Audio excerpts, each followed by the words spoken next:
Hello everyone, I'm Chester44 and welcome to this Let's Play Blades of Avernum. Last episode, we finished a fairly decent scenario. It wasn't that bad, just a little overly descriptive and busy. And it was the only one done by that guy that I have on my list. Now, we've got a guy that's got like 5 or 6 scenarios on my list here. Someone by the name of Smoo. And we're starting with a low-level scenario here called Rats Aplenty. It's just a remote valley infested with a rat plague. What could possibly go wrong? More wrong. Ah, rats. The plague bearers of our time. The common giant rat can be found anywhere, and because of that, killing one is the first milestone of any would-be adventurer. Indeed, they say one is not truly an adventurer before one has killed a rat. Many possible adventurers have ended up in the belly of a rat because they were not prepared. You know that is not your fate. You are prepared. Prepared to slay your first rat and become an adventurer. This has been your dream for your entire life, and after 2 days of travel you have walked further from home than ever before. Your legs are sore, and then you see it. An inn. You have reached Untitled Land, and your first action there will be to wash away the dusts of travel from your throat and the dust of your past from your mind. In Untitled Land, you can finally start your journey to fulfill your destiny. Kind of a rude thing to say about rats, though. Seriously, I know I got at least 1 or 2 friends who are rats, and they're nice people. Don't be so cruel. Oh no, we're already fine here. Okay. Anyway, first things first. So we are at the Belching Patron. What a lovely name for an inn. Truly, it is the best possible name you could have given an inn. There's no way there could have been a worse name. Too many vacancies. You step inside the Belching Patron. This fine establishment is just one of the many inns along the Empire highways. The inns are temporary houses for travelers, oases for the tired. The food and drinks the inn provide are the nourishment travelers need to continue their journeys. Apparently, in some cases, the food and drinks make the travelers remain at the inn, passed out in their own puke. Now that certainly does not pass the Empire's health regulations. At any rate, this inn is the perfect place for you to start your quest for a quest. The patrons of the inn range from the rich to the very poor. Someone is bound to have a quest for you. The corner table is held by 2 citizens, a man and a woman, of the higher class. They both wear high-quality clothes, laden with silks and other fine material unknown to you. The woman in particular wears plenty of jewelry. The man has his back turned to you, so you try to tap his shoulder to get his attention. Before you have the chance, however, the woman points her finger at you and shrieks in an ear-shattering way. "Ooh, look, honey! The commoners have stopped to inspect us! Isn't this exciting?" The man raises his hand. "No, no, dear, don't get them too worked up. They might beg for scraps. It's just best to ignore them so that they'll go away." "Might I have a word with you, my good man?" The woman is thrilled. "Oh, honey, they're trying to communicate with you." The man nods his head. "Such is to be expected. They often try to catch a glimpse of a better life.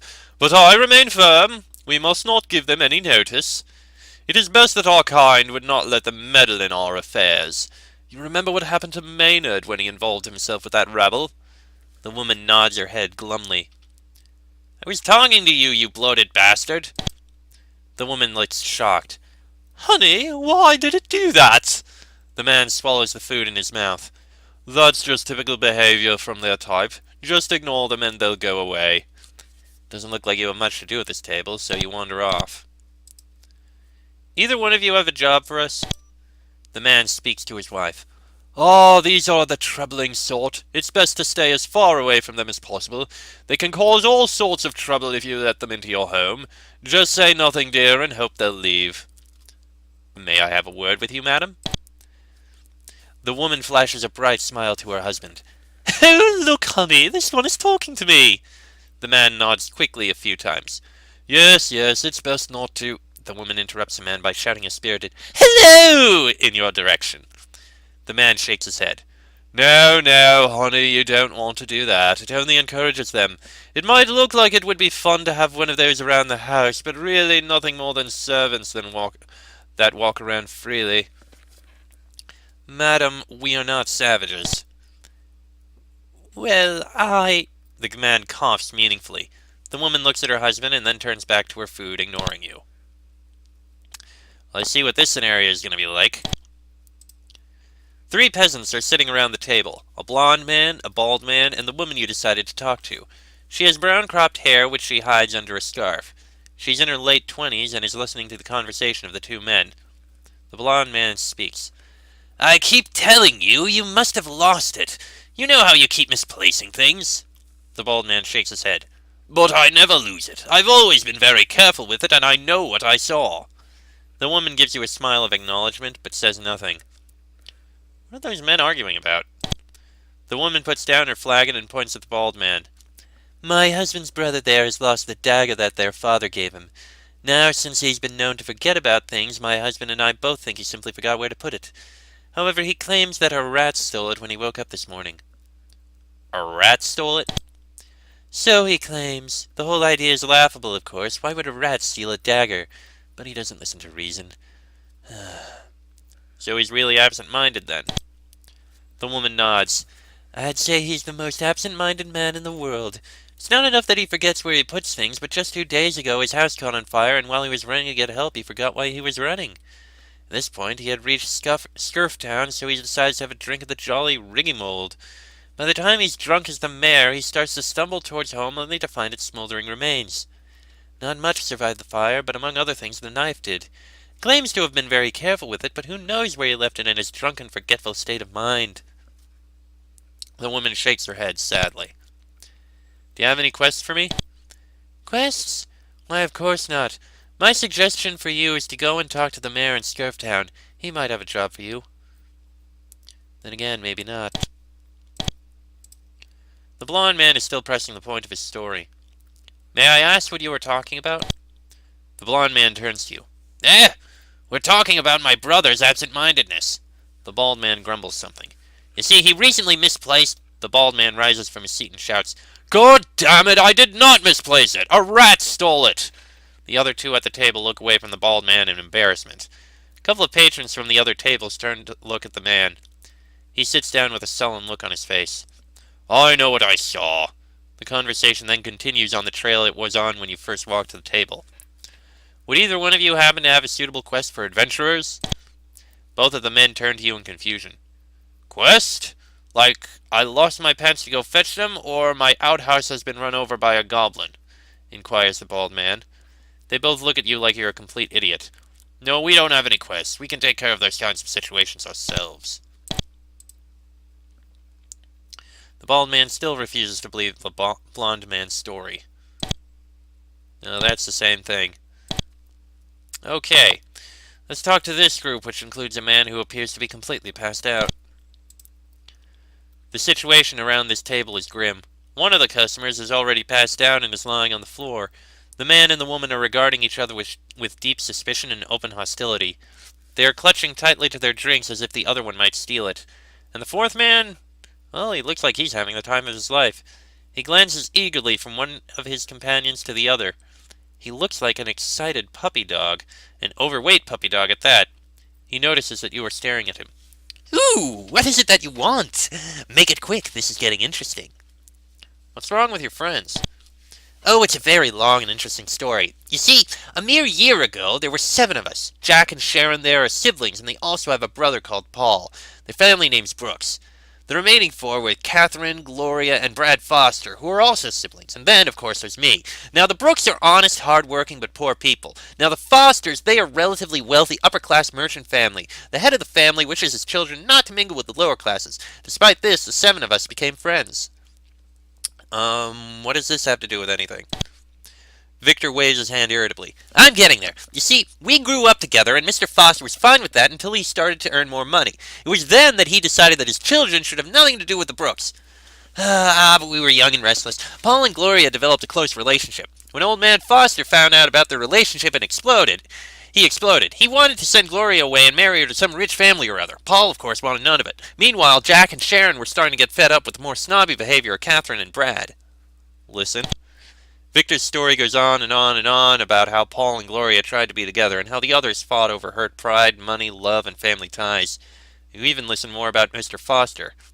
How his business struggled and prevailed several times, how he started drinking and so forth. You listen how more and more people get tied in, how someone dies and doesn't stay dead. You listen about illegitimate children and knives in the back, both metaphorical and actual knives. So that's how Sharon and Jack fell out with each other. Can't wait to see what happens next. What exactly is your part in all this? Me? I'm just an observer. My life has been so eventless. I recently got married and my wife and I are expecting my first child. No dramatic plot twists or anything. And of course my job is just so dreadfully boring. After I get home I immediately check on what's up with the Brooks and Fosters. What is it that you do? The man extends his hand nonchalantly. Victor Musk, soap merchant. I manufacture and sell soaps. Victor sighs sadly, but brightens up when he notices the people across the table. How the hell can you even remember all that stuff? Victor turns to you with his eyes gleaming. I make notes! He pulls out a thick wad of paper. It has complicated diagrams drawn on it and words like feud or relationship written all over it. The man tucks the paper back into safety. I have to keep track of all the past insults. You never know what might turn up to haunt them next. Apologies for that. The phone decided to ring and someone got into conversation with me. Anyway, have you got any jobs for us adventurers? Ooh, your adventures! Just like the one that seduced Catherine and gave her one night of endless passion? Oh, that caused a lot of troubles afterwards. You guess that means no. This patron has had one drink too many, or it could be several drinks too many. He's lying on the floor. The faint gurgling, mumbling noise he is making indicates that he is at least breathing. I say, my good man, are you all right? The man breathes in your direction. His breath seems like a weapon of mass destruction. You think he can make out the words, never better, escaping from the man's mouth. He should know. You ponder in horror. If lying in his own puke is the best time this man has ever had, then his life must truly be full of misery. Sharon stares at you icily.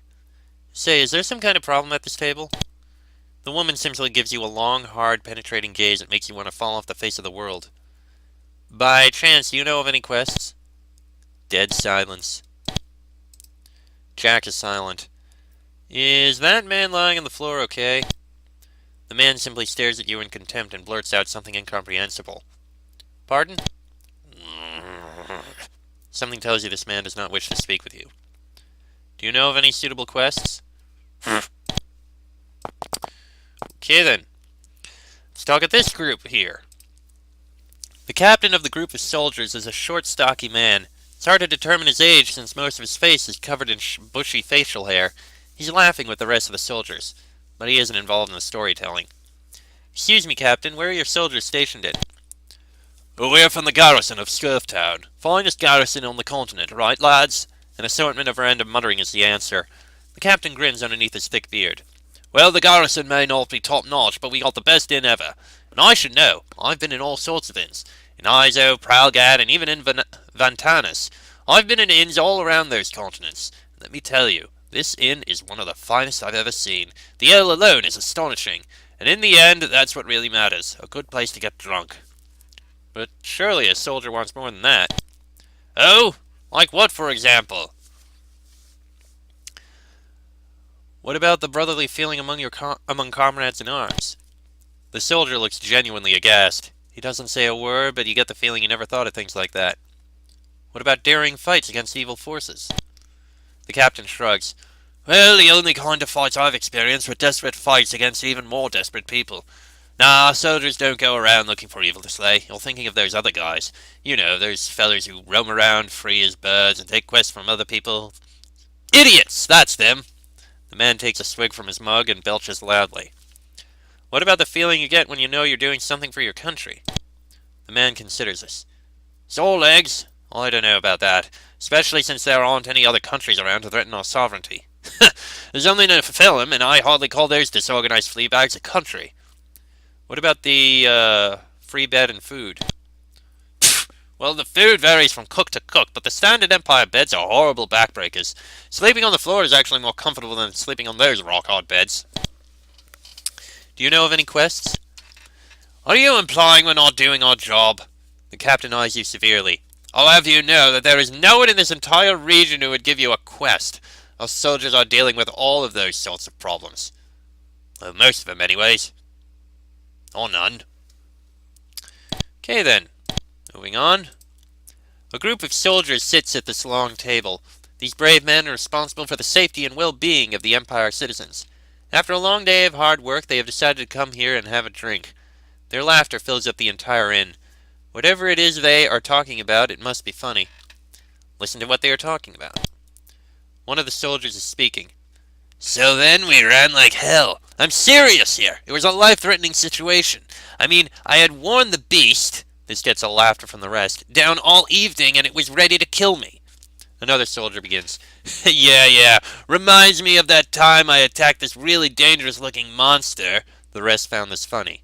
I was really tired, and for a moment it looked like I wouldn't make it, but... A third soldier cuts in.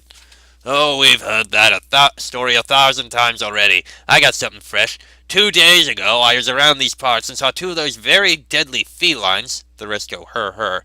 I figured someone's got to take them both down. The conversation then breaks into random shouting about something. Quite possibly the soldiers are bragging about their exploits in killing monsters. What are you talking about, brave soldiers? Oh, nothing. Some of the other soldiers snicker. Why, we're talking about military business. One of the soldiers erupts in thunderous laughter. We can't share the information with outsiders, I'm afraid. Do you know of any random jobs for adventurers? Jobs? You mean like quests? Hell, I don't have any jobs for you, but someone might have something. What a helpful remark. One of the other soldiers cuts in. Hey, the mayor might need help. Getting off the bottle, that is. The soldier's laugh is cut short when he realizes that he just made a crack about an Empire official in the presence of several Empire soldiers. He looks around the table for support. Are you saying the mayor has a drinking problem? No, of course not. I was talking about my hometown's mayor... my cat. I was talking about my cat, whose name is the mayor. The soldier risks a glance towards his companions. They all seem to have accepted his explanation, and none of them wish to press the subject. The soldier lets out a barely audible, phew. Are all these the same?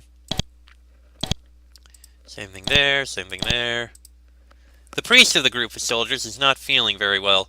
You base this observation on the fact that he is swaying slightly in his seat, mumbling something incomprehensible. There's a puddle of brownish goo on the table in front of him. The priest's eyes are glassy and unfocused. He looks like he might explode if you even touch him, so you decide not to bother him.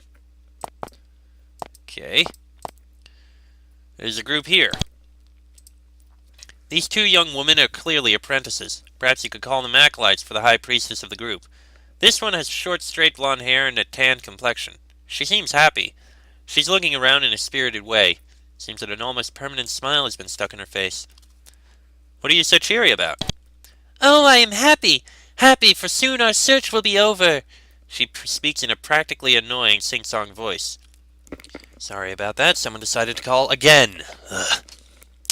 Are you searching for something holy? Why, yes, we are. We are searching for the pants. Soon High Priestess Ashlyn will lead us to them, and the world will be saved. You can't figure out how a pair of pants would save the world. However, she does sound sincere, so she can't be making this stuff up. Ah, an acolyte after my own heart. Pants don't seem so holy to me. These are not normal pants, you silly bee. They're, you see, the rhinoceros. The woman purses her lips in an effort to organize her thoughts. After a moment, she brightens up. You should ask the High Priestess Ashlyn about it. She knows that stuff far better than I do. How can you be so sure that your search will be over soon? Because the High Priestess Ashlyn is leading us. She is so smart and her sight is aided by the rhinoceros. Why, we can't be that far from our goal. Quests. I'm looking for quests. Ooh, we're on a quest. It's a holy quest of the Sisterhood, but I should... The Sisterhood of the Traveling Pants. That was a book from some time ago. I think they turned it into a movie, and then nobody ever remembered it or brought it up, I think. God damn it! Shut up, a bitch!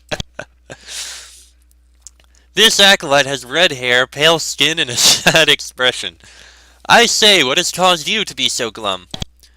Oh, I just fear that it is impossible. She sighs and reveals nothing more.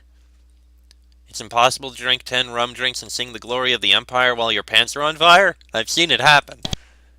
No, I wasn't talking about that, though I do believe the singer would not make it past the second strophe. She's right. The singer you saw messed up the tune way before that. What is? Our mission. She gestures at the High Priestess, who is locked in busy conversation with the other acolyte. We are trying to find the pocket of the pants, but I fear that we will never find it. Verily, I even doubt it exists. Woe unto my lack of faith. You don't believe in pants have pockets? The woman throws an annoyed glance at you and waves her hand at you. Ask High Priestess Ashlyn about our faith and leave me to my sorrow. There is a holy feel around this table. 3 women dressed in robes of priests are sitting around the table. 2 of the women wear plain white robes, while the woman you decided to speak to wears ginger robes with teal and red stripes. The only drink at the table is water, and the food is nothing extravagant. The woman speaks to you. Hail and blessings to you. Were this one of our convents, I would offer you great hospitality. But alas, we are far from the lands of our orders. Well met. What order are you a part of? I am High Priestess Ashlyn of the Sisterhood of the Pantsless Rhinoceros. These 2 are my acolytes Sandra and Harriet. Can't say that you've ever heard of the order. Pantsless Rhinoceros? The High Priestess nods. That is the name of our order, yes. What does your order believe in? We believe that before the world was created, there was but a rhinoceros that wore pants. Then, right before the universe was created, the rhinoceros dropped its pants and went off to relieve itself. But lo, the rhinoceros forgot where it dropped the pants. They began drifting in the void of space. The various chemicals and mystical essence the rhinoceros left behind in those pants reacted together. Thus the world was created. You see, the world is actually pants-shaped.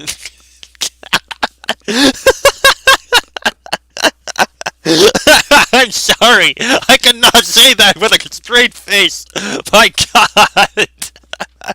Do you have any proof that this is actually the case? Sister Ashlyn looks at you calmly. We have but our faith. And why have you come to Untitled Land? We are on a holy quest, the most holiest quest our order has. You see, our order seeks the pocket of the pants, for we believe that the rhinoceros left a mystical artifact in there. This artifact will provide the world with infinite wealth, cure all diseases, and feed every soul in the world. Our sisterhood was created to search the pocket, for who are better in finding clothes of men than women? Men? You receive a hearty laughter. When all is said and done, it is women who are called to find the objects the men lost. Oh, she's not wrong. You believe the pocket is located in Untitled Land? Nay, we do not know where the pocket lies. Our scholars have yet to determine the precise shape of the pants. Therefore, we only have a rough idea of where the pocket lies. Our order has searched for the pocket for centuries. Yet I am confident we will find it. Just how many members are there in your sisterhood? I know not the exact number, but there are hundreds of us spread around the 11 convents of our order. All of the convents are located in the continent of Izo, but you can come across us in the other continents as well. This is only when we are on the holy quest, of course. What do you need? Do you have any missions suitable for us? High Priestess Ashlyn smiles. I'm afraid not. I would not trust any missions to people outside our order. Can you teach us any priestly rituals? Nay, I cannot possibly do that. It would be against the rules of our order to teach non-believers our rituals. Joining your order isn't that simple, is it? No, it is not. You must first become initiated as an acolyte by a high priestess. Then you must spend 2 years studying under a full member. After the 2 years are over, you have the opportunity to perform the rite of passage. This takes place in one of our wondrous ceremonial halls of our convents. Naturally, no men are allowed to join. Okay, then. Have fun searching for pants! My God. This man is sitting in the corner table of the inn. The light of the candles and lamps of the inn doesn't quite reach the man's reclusive table. His face is blanketed by shadows and a brown hood. A bow hangs around his shoulder. He gives you a cautious nod and whispers, "The bald eagle wears a toupee." He then waits for you to speak. "And the whiskered screech owl just shaved up." The man continues to whisper, "The foolish hippo heated the sandwich." "The foraging chimp stepped on his own banana." The man nods and continues, "The downtrodden masses yearn for the pudding." "Say, you're not part of a rebel group, are you?" The hooded figure coughs loudly. "Who, me? Of course not. I am not part of the Brethren of the Night. Long live the Empress, I always say." The man then turns away from you and stares at the table. "What is it? Who are you?" The man leans back in his chair. "Me? I'm just an average citizen of this land. My name is Elian, and I am a pig farmer." It seems like an honest occupation. "Can I try that secret code thing again?" The man slowly leans forward and whispers rather loudly, "The bald eagle wears a toupee." The heartbroken cheetah swallowed a toothpick. "The downtrodden masses yearn for the pudding." "Huzzah, huzzah, viva la revolution." The man leans back in his chair and rubs his chin thoughtfully. "Well, none of your answers are correct. I must ask, however, are you a part of some other secret organization?" The man drops the final words like they would kill him. He then lifts his head in fear. "Oops, I shouldn't have said that. Just ignore I said anything." The man turns away from you and refuses to speak with you. "Try that secret code thing again. The elusive python danced naked in the moonlight." "So are we talking about real pudding or a metaphorical one?" "What? No, we're not talking about puddings at all. In fact, I've never spoken with you in my entire life." The man tries his best to ignore you. What an odd fellow. "Those lazy masses, they should make their own pudding." "But the masses are oppressed. They can..." A series of odd coughs and unintelligible syllables spout forth from the man's mouth as he turns his chair away from you. Okay, that was a thing that happened. Moving on to this group of women. The women around this table are a colorful bunch, but this one seems to be the most normal one. She's wearing a rather fancy dress with silken sequins. She must be entering her 30s and almost looks out of place among the other women. Then you notice a calculative cold look of her eyes. She has the look of a leader written all over her. Her hair is well done. Her skin looks flawless, and the jewelry she's wearing indicates that she isn't from the poorest people of the Empire. She interrupts her talk with her friends as she notices you. "Hello there. Pleased to meet you." Pardon me for asking, but isn't it dangerous for unmarried women to be out by themselves?" "Unmarried?" The woman lowers her glass and looks at you in a funny way. "Who said we were unmarried? We all got husbands. They just stay home and prepare the food and take care of the kids." She sniffs the air resentfully. "That's the arrangement we have. We bring in the money, they take care of our homes." "Unmarried." The woman gives her companions an appraising look. "Sometimes it can get a bit rough when we're having a girls' night out, though. Why, it was 2 weeks ago when we were heading back to Scurftown when suddenly 6 bandits leapt from the side of the road. It couldn't have gotten serious if Harriet," she gestures at the woman next to her, "hadn't snapped 2 of their necks so quickly. That gave Susan," the woman sitting across from her, "the time to chop off the arms from 2 other bandits. That's when they decided to flee, and Gabrielle threw a couple of knives in their backs. She can get their way sometimes." "Okay, there were no survivors, I assume." "We never leave survivors, especially if they choose to attack 4 women on a dark night. Besides, I'm positive that those fools were part of some sort of larger group of bandits. They all had a yellow lizard painted on their chest." "Bandit activity is quite common in the more remote areas of the Empire, but getting rid of them is not a quest unless someone will pay you to do so. These women certainly won't do it, but perhaps someone else will." "So your husbands do nothing at all?" "Nothing? Have you ever spent 2 weeks alone with 3 crying children? I haven't, and I'm sure I couldn't handle it. We drew a line when we got married. When it comes to kids, I'll do the birthing and he'll do the rest. That arrangement has worked out nicely." "Well, Susan's husband insists on keeping his flower shop open, but it hardly makes any money, so it is Susan who provides for them as well." "Was there something else you wanted?" "Well, I'm looking for a job suitable for an adventurer." "Good, keep looking. I only hire competent couriers when I need them, and I certainly am not going to give you any of my precious merchandise." "Okay, then." This woman has the most muscle you've ever seen in a woman before. She is bulging all over her chair and looks like she could smash said chair to splinters by just staring at it.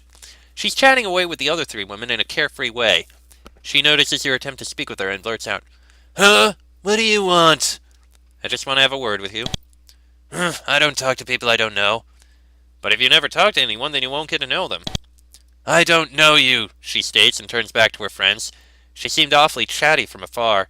You guess that she's simply pulling up a big and dumb act to scare you away. Well, it worked. "More questions?" "I'd like to know if you have any quests for us." The woman just stares at you, frowning menacingly. She breathes out thunderously. "Why would I need your help in anything?" "Even if you could think of an answer here, it would be wise not to say anything." Okay then, moving on. Of the four women at this table, this one is the most unattractive looking. It's not that she's ugly per se, it's just that the many, you count 5, scars on her face somewhat lower her level of beauty. She doesn't let that bother her, though. She is engaging actively in the merry conversation that goes around the table. Besides the scars, she's wearing a plain dress and keeps her hair wrapped in a bun. She hasn't noticed you yet, so you'll have to get this conversation going. Excuse me, may I ask about the scars?" The woman turns to you. She raises her eyebrows in an inquisitive way. "What do you want to know about them? How I got them?" She points at a long one running down her cheek. "Sort of a bandit right here. The only hit they got through to me." She points at 3 scars that go across her left eye. "Gremlin scratch. I tell you, I could show you all the scars in my body and tell you how I got them, but I haven't had enough to drink and start stripping down. These things are just the perks I got from my adventuring days." "You used to be an adventurer? Why did you quit? Arrow to the knee?" The ex-adventurer smiles warmly. "I met Terence. I remember the day when I first met him. I was chasing bandits in Lorelei. He used to sell flowers at a small shop there. Didn't make a lot of money. Anyway, the bandits rushed through his door and took him hostage. I acted before I even considered that someone innocent might be harmed. I jumped through the window and killed the scum on the spot. Terence looked like a frightened puppy among the corpses. He looked so fragile, and damn did he look good in those tight leather pants. I stayed in Lorelei for a while. We got to know each other, but I still set out for more adventures. Somehow, after each adventure, I wound up back in Lorelei. We got engaged, and since I had made some enemies in the Midori province, we decided to move to a more quiet place in Valorum." "You gave up on all the riches and fights for love?" "I did, and I do not regret it one bit. Whenever I see the faces of our daughters, I know I made the right choice. I'd already got a lot of gold for my 10 years of adventures, and I'm not greedy." Her expressions turned solemn. "Plus, all my adventuring companions were shred to pieces on Seleucia. I do not want the same fate." "You must have found great equipment for your adventures. Where is it now?" "I still keep it around. Memorabilia, and in case we need more money, I can sell them." She sounds like even if it comes to it, she would not be sure if she would sell her gear. "What is it now, baby adventurers?" "Well, we are adventurers, and we need a quest." A hearty laughter emits from the woman. "Oh, that would be the day I would give a job to adventurers. Oh, the sweet circle of life." She doesn't reveal why she wouldn't give you a job, though. One woman left. This table is occupied by 4 women in their late 20s. They are casually talking to each other. This one is wearing a black hooded cloak. She keeps the hood on, which gives her a rather sinister look. The look is enhanced by the fact that you notice several daggers underneath the cloak as she reaches for her drink. As she notices you staring, her smile fades and she simply waits for you to talk. "Oh my, why do you carry so many knives?" The woman gives you a long, unfriendly look and produces a knife with lightning speed from her clothing. These are useful in my line of work. Care to guess what I do for a living?" "You make knives? You're a blacksmith?" Another long stare. "No. I use knives to kill people. For money, unfortunately." "Oh, you're an assassin." The assassin nods and puts her knife back in place. "That's right. So unless you have a job for me, which I doubt, I don't understand why we're even having this conversation." "Did you want something?" "Do you have any work for adventurers?" The lady smirks. "Work for you lot? I think not. An incompetent chimpanzee would be a better pick than you." Such a hurtful remark. Well, we still have 3 people to talk to here, but this episode has gone on long enough, I'm afraid. I mean, I'm not fully certain, but it's close enough to long enough. I mean, this phone call screwed up my timing. Anyway, next episode we'll talk to these last three people and hopefully get a quest. But that'll be in the next episode, so until then, I'm Chester44, that is Fox, Cheek, Bonnie, and Draco. This has been a Blades of Avernum Let's Play, and this is a very silly place.